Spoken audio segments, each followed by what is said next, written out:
So I want to throw a quick disclaimer out there. If you see this eye starting to turn black or swell, I promise I'm okay. I'm setting up my tripods and genius me opened my tripod and it hit me right under the eye. So everything's fine. No issues at home, but I can feel it bruising. So if you see that, I'm good. That's just what happened. Let's grab a drink. I have my cute little fall mug here with some coffee, and we're gonna get into all of the spooky reads I plan on reading in October. Hey y'all, welcome to or welcome back to my channel, Scotty Shuri Reads. So there's a lot to go over because I want to talk about what I read in September, what I plan on reading in October. I plan on doing the Halloween-a-thon, read-a-thon, watch-a-thon, activity-a-thon, kind of a bit to explain. We'll talk about that a little bit later. We're not going to get into HRCYED. I will update that at the end of October, but just a lot of general updates. So, and I want to make it as fast as possible. So like I said, grab a drink and let's get right into what I read for September. All right, put my coffee down. Now I have my phone because I'm looking at my Storygraph stats, which I will have on the screen somewhere. As you can see, I only read 6 books this month. I actually was in the middle of This Is How You Lose the Time War, and it just put me in a slump. I haven't finished it yet. I am going to continue it, don't worry. It's just going from Pure Nessie, which I read and I'll talk about in a little bit, right into This Is How You Lose the Time War. The way that they are written and the way the story is told is a little different than a traditional way that I read books. So it was a little challenging for me and put me in like a 2-week slump where I didn't really read anything. I just want to go over the stats here and then we'll get into the books. You kind of have a sneak peek of the ratings that are there for a couple books. Ignore that. So it says I read 6 books, 1,966 pages. My average rating was a 3.3, which isn't awesome. What I want to point out is that it says average time to finish a book was 12 days. So you can tell I was slugging through this month because that's normally like 5 days and under. So 12 days is pretty crazy for that. 83% fiction, 17% nonfiction. I read majority fantasy. The average book length was 327 pages. Yada, yada, yada. Those are interesting stats if you care. I like to just throw them out there. Let's get into the order of the books that I read this month. For starters, let's talk about The Long Walk. And I'm going to talk about this quickly because I have a spoiler-filled and spoiler-free. The beginning is spoiler-free, and then it gets into spoilers for a comparison and analysis between the Long Walk book and the movie adaptation that came out last month. I'll have it linked up here. I do want to say a huge thank you and hello to anyone who's new to the channel because that somehow went to my #1 video of all time. So if you haven't watched it, interested, go check it out up top. Love this. This is my first reread of this book. I rated it 5 stars when I first read it, and now I think I give it like a 4, 4.5. Still amazing story. That's all I'm going to say about this. Just go watch that video if you need more information. The next up quickly, I'm going to talk about Pure Nessie, which I mentioned. I'm not going to give my full ratings for this because I have a secret vlog that has been going on, or 2 secret vlogs that have been going on for the past couple months, and this is in one of them. So all of my in-depth thoughts will be in those videos, so I don't want to say much here. However, some people like absolutely love this book. Like the lore of this book and the cult-like love for this book, I just didn't super get. We'll leave it at that. I think it was fine. I didn't not like it, but like I said, going from this to the next one, which I am still in the middle of, I don't have it here, but This Is How You Lose the Time War, it just fatigued my brain, I think. So we'll leave it at that. Keep an eye out. In November is when those secret vlogs are going to come out. I pushed them because I wanted to focus on spooky stuff and the Halloween-a-thon for October. So just keep your eyes peeled for that. Another one I read that I'm not going to say much about because it's in that secret vlog is Blood Over Bright Haven by M.L. Wang. Correct me in the comments, I'm not sure exactly. I'm going to put it down because I feel like this is blinding y'all. But this I've heard nothing but great things about. M.L. Wang also wrote The Sword of Kaigen, which I still need to read. I think that this was a great read. I flew through it. It was nice to get back into a fantastical world. It's a fantasy standalone. Did I love it and was it a complete 5 out of 5 stars?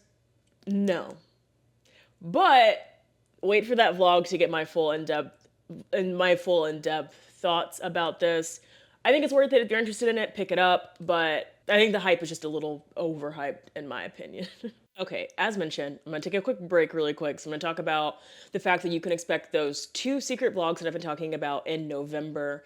And in my previous TBR video for August, which I'll have linked above, I also mentioned reading books from this Goodreads list that talked about the best books that have been released in 2025 for the first half of the year. I decided to move that to November because a lot of them weren't horror stories, and I like to read solely horror in October. So I pushed it to November, and I also think that's gonna be great because that's also when all of the Goodreads Choice Awards nominees and things like that are starting to be released. So having some of these books I think will make those lists at the forefront of my brain would be awesome. I'll put a little video here if it's not there already that's showing you some of the popular books that I plan on reading. So those are the books and plans that I have for November. Just wanted to throw that out there since I talked about it in August a little bit.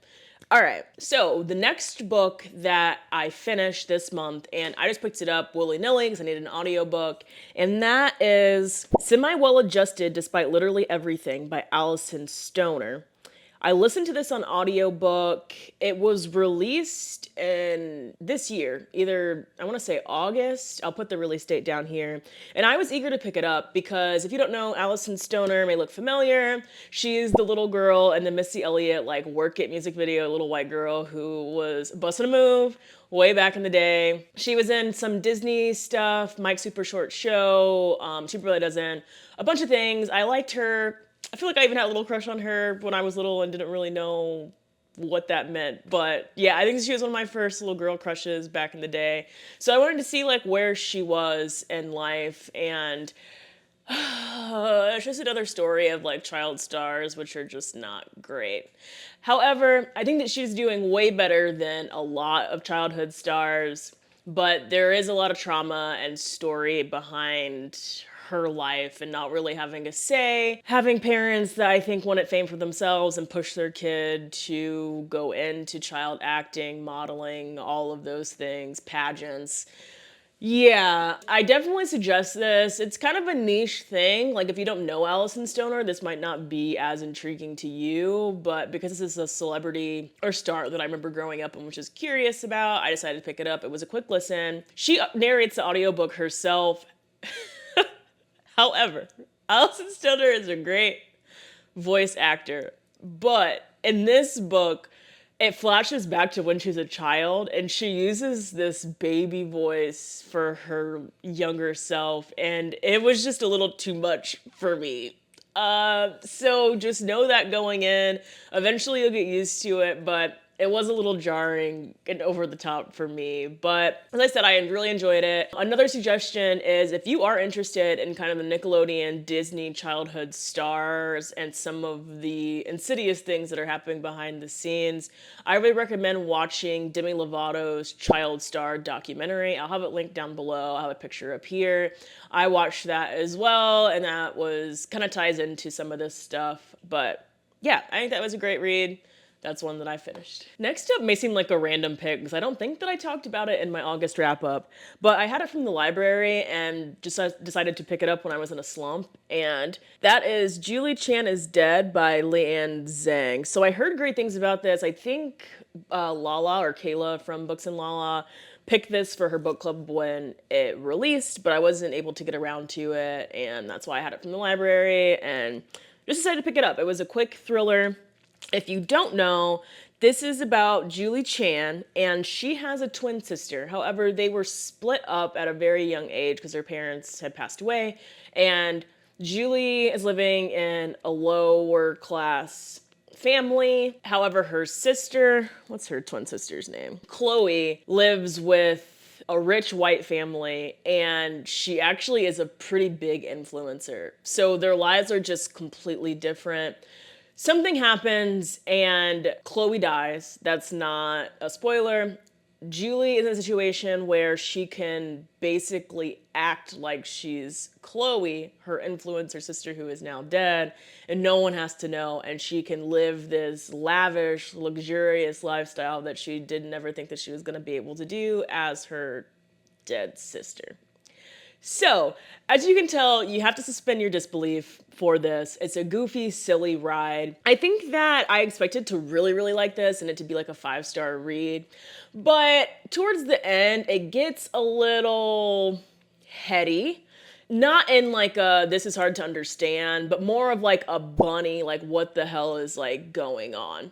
However, I think Bunny, nothing beats Bunny in my opinion. I think with the cultish, crazy, what's happening, I'm just here along for the ride and then I can kind of discuss it with other people and see what's going on. Bunny does that the best, and I think this is trying to be like that, but it didn't really hit the nail on the head. Like I said, it's a quick read. I just read it in a few days. I think the influencer side of things was done well, but if you don't like a lot of pop culture references in your books, then steer away from this for sure. I think it was what I needed right in that time. Like after finishing This Is How You Lose the Time War and just needing something quick that I can kind of disengage my brain with, this was perfect. So I give this like a 3.5 stars. It was fine. Just pick it up when you're in a reading slump, and I feel like it'll get you out of it. But don't expect anything too grand from this. This is a debut novel as well. I will definitely pick up some other stuff from Leanne. But yeah, I had fun with this one. You guys, I must love my friends because they got me to read Ice Planet Barbarians for our local book club. And it was a time. It's exactly what you imagine it. It's alien smut basically, and I don't even know how to rate it. I feel like it was a 2-star read. It was a really funny book to read and discuss in book club. We had a really good time, but I definitely don't think I'm going to continue with the series. It was just fine. It was weird in parts, but to be honest, I thought that it was going to be smuttier than it even was. Like it started like the first like sexual scene, if you know, you know. It started off and it was pretty wild. It was like, okay, this is where we're going. They did have a lot of sex on page for sure, but it wasn't like way out there like it would be when you hear about alien smut. You know, I don't even know how to wrap this up. I don't know how to talk about Ice Planet Barbarians. If you know, you know, and that's your thing, that's your thing. For me, I just did it for book club because I love those girls, and yeah, it was a time, I guess. All right, and the last book that I read for the month of September was Black Genius, Essays on an American Legacy by Trey Johnson. So this is Trey Johnson's debut novel or collection of essays, which this focuses on. It says, Trey Johnson examines how Black American culture has, against all odds, been the lifeblood of American ingenuity through vessels such as art, the American workplace, and the digital age. So, I thoroughly enjoyed my time reading this. All of the essays were insanely relatable. I felt so seen. He made a lot of good points. However, it's the way that it was marketed and the way that I went into it was thinking that Trey was going to show specific examples in all of these essays about how Black people are geniuses and how the mainstream medium and mainstream culture doesn't acknowledge our genius and how we've given so much to this country and how we just have survived from absolutely nothing. And that concept was intriguing. I don't think that he fully pieced it all together for it to make sense, to make that bold claim. I don't want to say bold. It's it's facts. Let me get that right. But this felt just more like he's sitting down with you on the couch telling you about things in his life and how it affects him. Not so much this bigger world view that I was expecting going into this book, if that makes sense at all. He comes from educational background, so he talks quite a bit about that, which was intriguing. He talks about the Black paranoia, how at a young age you're always hyper aware of your body in white spaces or just in general. surveillance of Black people, communities and neighborhood transformations, talking about gentrification. So it just seemed like a lot of essays just about like Black America and Black experience, and not so nitty gritty about specifically this point of what is Black genius, what is intelligence, Black people are geniuses, and let's talk about it. You know, I mean, I have a hard time rating nonfiction. I would say this is probably like a 4-star read.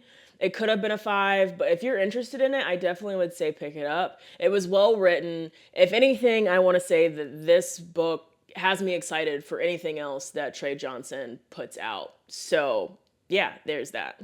Oh, really quickly before I get into my October plans, I did want to say that I didn't get around to picking my TBR jar picks. So last month I picked Blue Sisters by Coco Mellors and The Adventures of Amina Al-Sarafi by Shannon Chakraborty.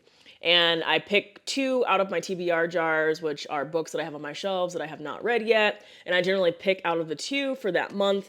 I didn't get around to it. So these 2 books are going to be pushed to my November TBR because getting into October, I have a totally separate TBR or prompt jar that I'll be pulling from pretty regularly in my weekly vlogs for Halloween-a-thon. So let's get right into Halloween-a-thon and my October TBR. Okay, so all of October, I am going to be using this board, which if you don't know, Halloween-a-thon, which I will have everything linked in the description below, was hosted by Kelsey over at Slime and Slashers. And she has a bunch of different co-hosts. There are hundreds of prompts you can pick. You can do a bingo board. You can do this full board all month. You can really make it however you want. And with the prompts, there's reading prompts, there's watching prompts in terms of Halloween-related movies or spooky movies, nostalgic fall movies, and there's activity prompts as well for like Instagram, TikTok, things like that. So, long story short, as I said, Kelsey does a better job of explaining this down below. I decided to go through and pick all of the prompts that were interesting to me that were reading prompts and watching prompts. I'm not going to do any of the activity prompts. I think that was just going to be a little too much for me. So I basically went through that Google Doc and picked all of the prompts that looked intriguing to me, reading, watching, and put them in here. So every day I have been going through, and to start, what day is it? Jeez. Today is Sunday the 5th. You guys are going to be seeing this on the 6th. And I have already pulled and completed 6 prompts. So there's been some movies that I've watched, there's been books that I've finished already, and I am vlogging this entire month. So there will be weekly, maybe bi-weekly vlogs specifically about what I have pulled and what I've read or watched for Halloween-a-thon. So just to give you some examples, one that I pulled was like The Magician, read and watch something with magic. I don't know if you could see that. Yeah, so it's just been a lot of fun. My husband's been doing this with me. We've watched quite a few things so far, and it's just getting me in the Halloween spirit. So there's that. Let's get into some of the books I'm in the middle of right now. I finished Small Spaces by Catherine Arden, which is a middle grade Halloween-related story. A lot of fun. Look out for the next vlog, because this will be in there. I have Jackal here, which is actually the book club pick for the month of October. And I am more than halfway done with this and really, really enjoying it. So keep an eye out for the vlog for that one. And I'm also currently reading Incidents Around the House by Josh Mallerman. Sorry, but my ring light. I'm about this far into it. I plan on finishing this tonight or tomorrow. Yes, as you can see, I already have a bunch of horror books on my shelves, and I also got a big stack from the library, and we'll just see. Like, my TBR isn't concrete because of this, and we'll see what happens. So, I do have a couple of books that I know I need to get to this month, so we're going to go over that really quickly. One is my reread of The Shining. This is the next book that I have in my Stephen King reading and publication order. I want to finish this month. It's perfect. It's a spooky read. And then I am planning on watching the adaptation, the movie adaptation at least, maybe the TV series. I'm not really sure. I've seen the movie before, and do a comparison video since you guys seem to really like that one for The Shining.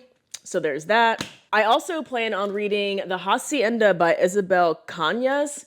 So September and October is Hispanic Heritage Month. And for the HRCYED challenge, and just in general, I like to read from that demographic during that month. So this is gonna be the read for that.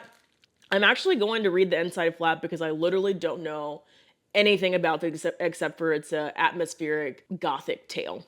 So it says, Mexican Gothic meets Rebecca in this debut supernatural suspense novel set in the aftermath of the Mexican War of Independence about a remote house, a sinister haunting, and the woman pulled into their clutches. That's all I'm going to read. I want to read this anyway. We'll see how this fits with the prompt, but this is one that I definitely need to finish regardless this month. Yeah, and that's it for October. I plan on reading a lot this month. This is my favorite month of the year, as is a lot of people, with the prompt jar and stuff for Halloween-a-thon. It's keeping me on my toes. Like I said, it hasn't even been a week yet, and I'm almost finished with 3 books in October.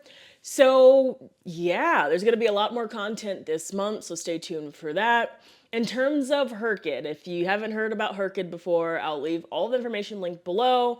There's also a previous video on my channel that I'll have linked. It is basically the hardest reading challenge you'll ever do. Created over by QWERTY, and yeah, it's just a year-long readathon, and you have all these different prompts, and you're trying to fill a bingo board, yada yada. I know you guys want updates, but especially because in September I didn't read very much, I'm thinking about doing these bi-monthly or quarterly. I'm sure that I'll do an update in the end of October because I'll have a lot more to add to it. So just be on the lookout for that. I'm having a great time. I have finished some prompts already, even with those 6. So yeah, that's keeping me on my toes with reading as well. What else? Oh, I do plan on doing an extreme horror vlog. I don't know if I'm gonna make it like a 24-hour readathon or if I'm gonna do it for a week, but I downloaded or I subscribed, well, not really subscribed. I had 3 months free of Kindle Unlimited, so I decided that that was gonna be great for the month of October because there are so many extreme horror books that are on there. So if you have suggestions for extreme horror, for someone who's a beginner to extreme horror, not to horror, but I'm looking for extreme horror books now, have them linked below. I have some ideas already that I have kind of planned out and saved on Kindle Unlimited, but look out for that vlog. And yeah, I think that's pretty much it. Sorry, I'm just looking at my notes. Yeah, that's it, y'all. Stick around for the vlogs this month. Let me know what spooky reads you're reading in October, any fun events that's happening for you. I love this time of year. I'm loving what I'm reading and watching so far. And yeah, that's it. As always, if you like what you saw here, please hit the subscribe button down below. Leave a comment, like, it really helps me out. And I will catch y'all in the next spooky vlog. See ya. Bye.